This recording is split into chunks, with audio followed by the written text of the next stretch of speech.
And as you begin to live this, you will notice that the mind still looks for shortcuts, because the mind wants relief, and it wants certainty, and it wants an easy path that bypasses the messy parts of being human. And yet sovereign consciousness does not arrive through bypass. It arrives through initiation. There is a simple phrase that carries much wisdom. There is no easy way out, and we do not offer that to you as a burden, but as a release.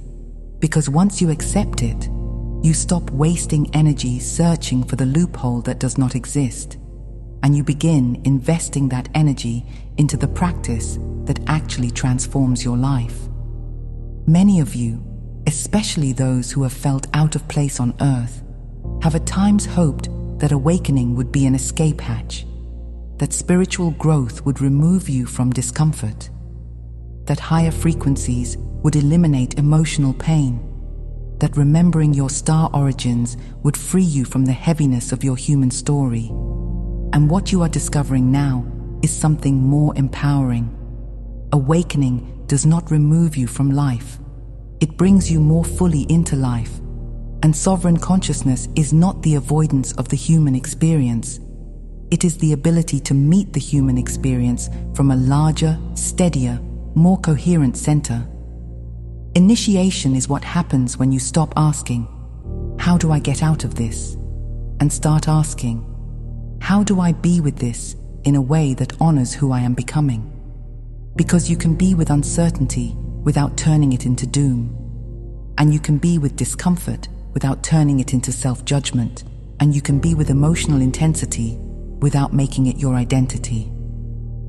This is the training, and it is daily, and it is ordinary, and it is not always glamorous, and yet it is the most powerful kind of spiritual practice there is, because it creates stability.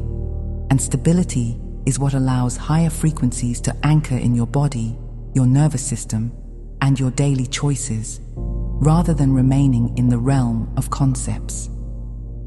There are phases of initiation that look like cleaning out the closet, and you have heard metaphors like this before, but we want you to feel how practical it is. When you clean a space, you bring things into view that were hidden, and the room looks messier before it looks better, and you may feel temporarily overwhelmed, and you may wonder if you have made things worse, and yet you are simply in the middle of the process. This is true in your emotional world as well.